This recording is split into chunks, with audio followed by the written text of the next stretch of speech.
आज चाहिँ भने भाइलाई टिफिन लिइसकेको छु।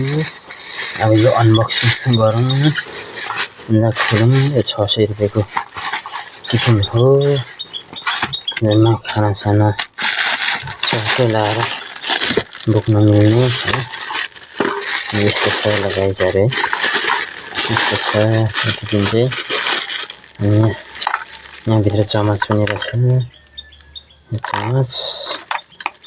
अनि त्यसपछि अब कस्तो छ त भित्र भनेर एकचोटि चेक गरौँ न त हैन।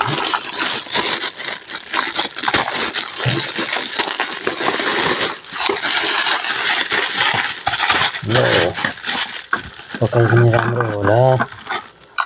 अमेजिङ खालको रहेछ ल छोप्नु निकै साह्रो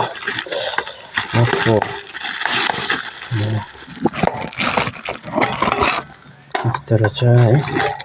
अनि यहाँ चाहिँ अब सब्जी लाउने यो खाना मात्र सेटको 600 रुपैयाँमा लिएर आइसकेको छु।